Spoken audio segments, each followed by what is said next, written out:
And good day. I'm Garrett Hake in for Andrea Mitchell on a solemn day here in Washington as presidents, past and present, and dozens of dignitaries pay tribute to former Secretary of State Madeleine Albright at a time when authoritarianism is on the rise, something that she often warned about.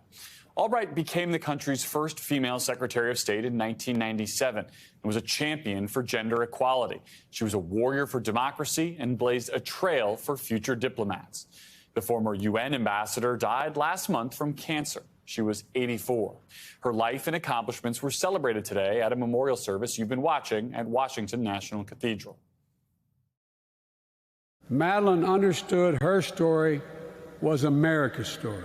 There was nothing she loved more than swearing in new citizens to this great nation of ours.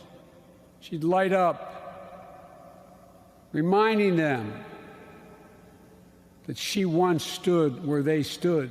To Madeleine, from my perspective, there was no higher mission, no greater honor than to serve this great experiment of freedom known as the United States of America. This is what you would want me to say today.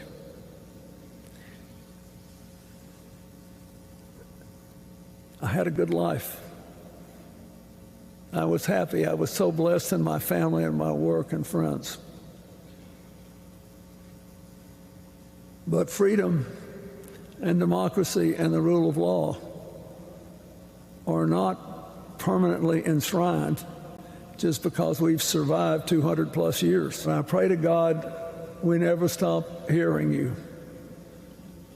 Just sit on our shoulder and nag us to death.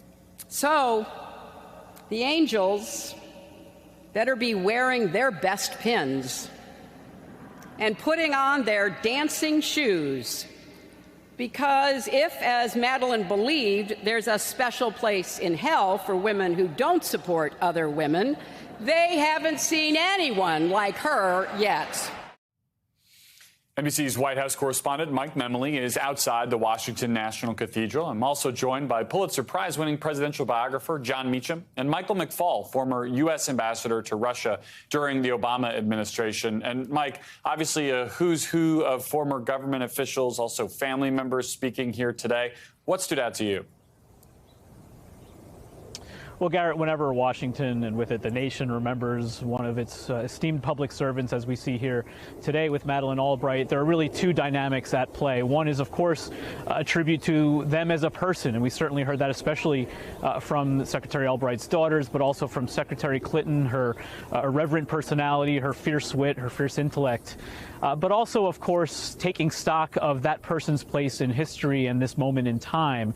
And I thought it was particularly notable to hear the constant sort of references to her as not a native to this country, but somebody who, as it was said, was proud to be an American and made us proud to be Americans.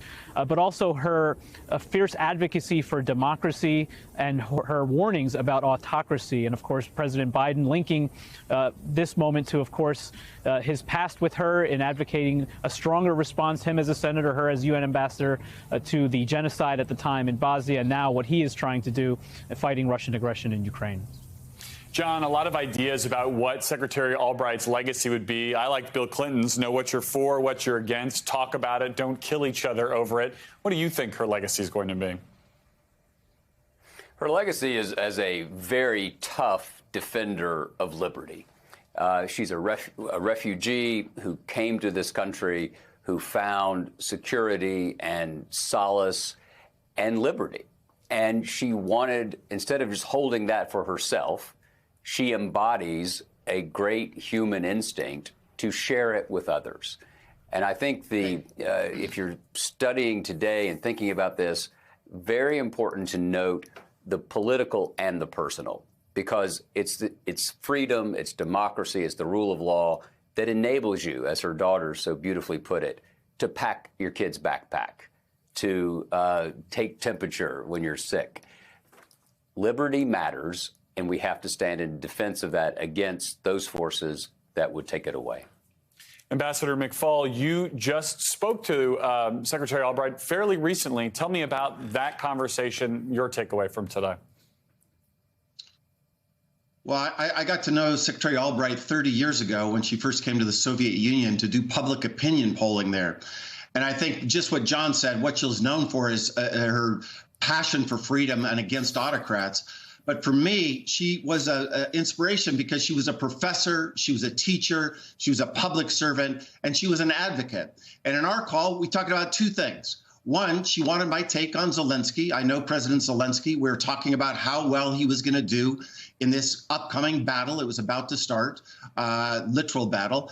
But two, I know now I was on her to-do list to get crossed off before her death because she wanted me to join the group that she was the chair of, the National Democratic Institute.